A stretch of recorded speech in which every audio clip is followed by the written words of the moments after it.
El pasado 13 de enero se firmó en Quito el acta de compromisos entre Bruce Goldberg, asistente regional de la DEA, Agencia Antidrogas de Estados Unidos, con el fiscal Galo Chiriboga y el ministro del Interior José Serrano, para que la Fiscalía y la Policía Judicial administren el sistema de vigilancia técnica electrónica suministrado por el gobierno de Estados Unidos al gobierno del Ecuador.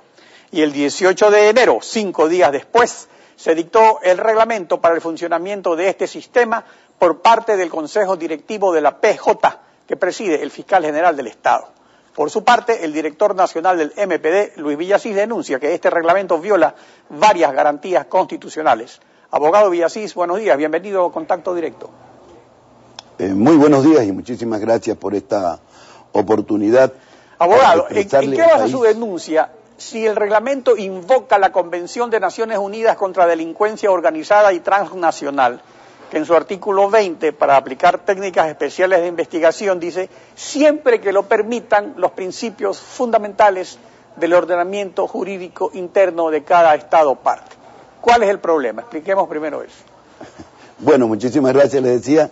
En efecto, este reglamento para la implementación y funcionamiento del sistema de vigilancia técnica y electrónica, que en esencia es la institucionalización de la persecución, pero además también de interceptar teléfonos, de interceptar correos electrónicos y con ello violentar derechos constitucionales que están consagrados en la Carta Política del Estado, en el artículo 66, numeral 20 de la Constitución, que de manera muy expresa, fíjese usted, y distinguidos televidentes, señala el derecho a la intimidad personal y familiar, el derecho a la inviolabilidad y el secreto de la correspondencia física y virtual, que no podrá ser retenida, abierta ni examinada, excepto en los casos previstos en la ley previa intervención judicial y con obligación de guardar secreto de los asuntos ajenos al hecho que motive este examen. Esto es expresamente como la Constitución garantiza derechos que hoy día están violados por un reglamento. O sea, aquí habría un conflicto porque el Convenio de Naciones Unidas para la lucha contra el narcotráfico justamente dice que tiene que ajustarse al ordenamiento interno. Nuestro ordenamiento interno tiene garantías constitucionales y una disposición que dice que si los tratados internacionales de derechos humanos son más favorables que la Constitución, todavía prevalece. Ahora, pero es importante comprender mejor la situación específica. ¿A qué clase de instrumentos de espionaje técnico se refiere el reglamento? ¿Qué nomás comprende toda esta interferencia, interceptación de comunicaciones en el Ecuador? Mire, el reglamento en su artículo número 1, de los 20 que tiene, señala que se interceptarán comunicaciones fijas, móviles, inalámbricas, así como vigilancia electrónica, redes, servicios de telecomunicaciones o cualquier otro tipo a nivel nacional. Eso implica entonces que todos nuestros teléfonos están intervenidos, nuestros correos electrónicos están intervenidos y este reglamento, que es la expresión de un gobierno antidemocrático, abusivo, autoritario, no puede tener vigencia porque está en contradicción con las garantías de los derechos que contempla la Constitución de la República. Ahora, la Constitución de la República, el artículo que usted leyó se refiere a los casos que permite la ley con autorización judicial. Y entonces tenemos que el reglamento establece que para realizar este espionaje a celulares, computadoras, correos electrónicos, etcétera, se requiere autorización judicial solicitada por la Fiscalía. Pero ¿cuál sería el problema entonces? Que el mismo reglamento dice que son los mismos jueces y la misma Fiscalía quienes deben investigar y sancionar un espionaje no autorizado, porque ese es el asunto. O sea, dice, si la ley lo permite de esta manera, pero luego dice, si se abusa de esto, ¿quiénes son los que investigan? Ellos mismos.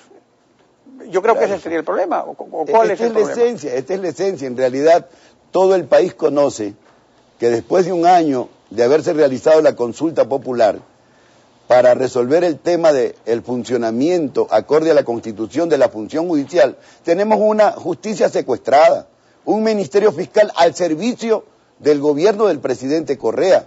Y consecuentemente con ello tenemos este momento que todos los ecuatorianos estamos en una situación de persecución y sobre todo quienes estamos en desacuerdo con las políticas de desempleo que implementa el gobierno, con las políticas que hay en el ámbito de la educación, donde hay más de 130.000 jóvenes que no podrán ingresar a las universidades. Bueno, entonces la preocupación es de que este sistema de espionaje que ha existido siempre, sino que antes lo hacía directamente la DEA o la CIA y que Correa denunció justamente en el caso de Angostura que tenía que depender soberanamente del Estado. Ahora soberanamente depende del gobierno y el gobierno soberanamente podría eventualmente espiar a todo el mundo y que ya la CIA no lo espía a él. O sea, ¿cuál es el efecto? ¿Cuál sería la razón de este reglamento? Pero usted acaba de leer en la primera parte de la entrevista el convenio que firma el ministro fiscal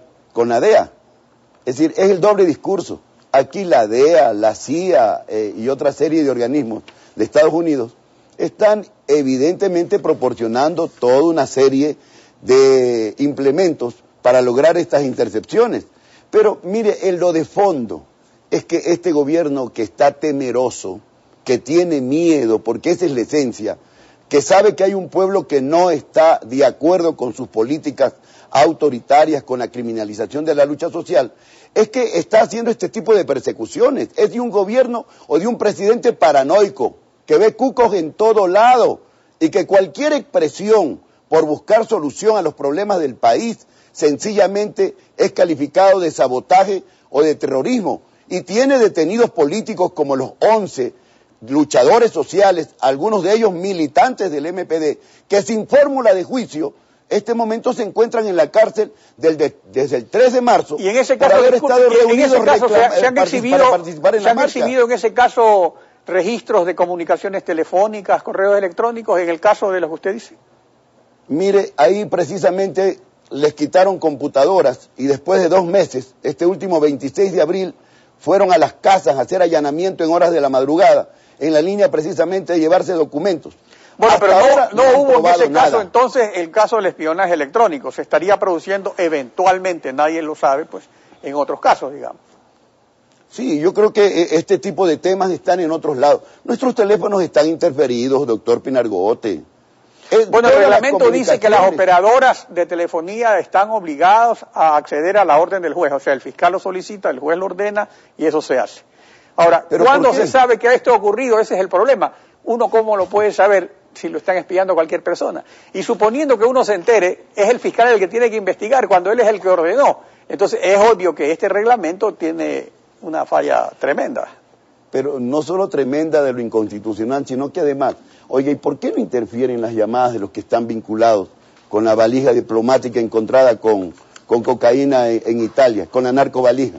¿Por qué no interfirieron comunicaciones para el ingreso de la narcoavioneta, que hace pocos días todo el país está conmocionado, cómo ingresa una avioneta desde México, y cuando compraron radares en China, en India, ¿cómo así? ¿Por qué razón aquí opera entonces el narcotráfico a vista y paciencia del sector oficial y no se investiga estos hechos? A ellos no se les interfiere. Este tipo de situaciones, en esencia, vuelvo a reiterar, se trata de un gobierno temeroso, de un gobierno paranoico, de un gobierno que le tiene miedo a los pueblos del Ecuador que en este momento expresan su desacuerdo con sus políticas antipopulares, antidemocráticas, y la persecución y la interferencia de llamadas telefónicas, del control de los correos electrónicos, no va a detener las protestas sociales que se están en este momento desarrollando y no va a impedir a través incluso de acciones ilegales, inconstitucionales, como es el detener a personas inocentes, a jóvenes, a profesionales, que el único delito que hacen es tener un criterio crítico frente a las posturas de un régimen que en este momento sigue tomando medidas con respecto a afectar derechos esenciales de los pueblos del Ecuador, a criminalizar la lucha social. Si al mismo tiempo el gobierno está pidiendo que la Comisión Interamericana de Derechos Humanos no funcione en Washington para evitar la injerencia de Estados Unidos, o sea, ¿cómo se puede explicar esta clase de cooperación con el gobierno de Estados Unidos? Digamos, estaría dentro del marco del ATPDA el combate de la lucha el combate contra la droga, pero llega un momento en que ese combate también tiene que desarrollarse dentro del ordenamiento jurídico interno, y ese es el problema. ¿Qué se piensa hacer respecto a este reglamento? Si es inconstitucional, ¿van a demandar su inconstitucionalidad o simplemente se van a quedar en la denuncia? Nosotros creo que tenemos la obligación de demandar la inconstitucionalidad y, lo que es más, de demandar también ante organismos internacionales el tema de la no vigencia de este tipo de reglamentos, porque la Carta Universal de los Derechos Humanos, en su artículo 3, también garantiza lo que el hecho de no ser objetos de injerencias arbitrarias o ilegales en su vida privada, dice la Declaración Universal de Derechos Humanos, y esto precisamente interfiere en la vida privada de los 11 millones y medio de ecuatorianos. Bueno, de tal manera... Ya somos 14 ahora. Perdón, de 14 millones y medio de ecuatorianos. Precisamente esto obliga a que organismos internacionales como la Comisión Interamericana de Derechos Humanos tenga que participar de una acción de esta naturaleza. Pero además, en el hecho concreto de que las organizaciones sociales y populares desenmascaremos el doble discurso del gobierno, dice que no va a la Cumbre de las Américas porque respalda a Cuba. Gran mentira, gran demagogia, cuando aquí hay acuerdos con Estados Unidos, acuerdos con la CIA, acuerdos con la DEA, en donde estamos precisamente siendo víctimas de un espionaje manejado por implementos dados directamente por los Estados Unidos de Norteamérica, y esa famosa Secretaría de Vigilancias manejada directamente por la DEA, pues manejada por el Departamento de Estado norteamericano. Es decir, aquí hay un gobierno mentiroso, demagogo, abogado Villasís, que simplemente pretende engañar a los pueblos del Ecuador con este tipo de acciones que a nosotros le decimos al presidente de la República, no le tenemos miedo. Con interferencia o no de nuestras comunicaciones, la acción por defender los derechos de los trabajadores, de los pueblos, de las nacionalidades, estará presente. Y el 2013, la unidad de las izquierdas va a derrotar a este gobierno autoritario y prepotente que dirige el presidente Rafael Correa. Abogado Villasís, gracias por acompañarnos en Contacto Directo. A usted, muchísimas gracias.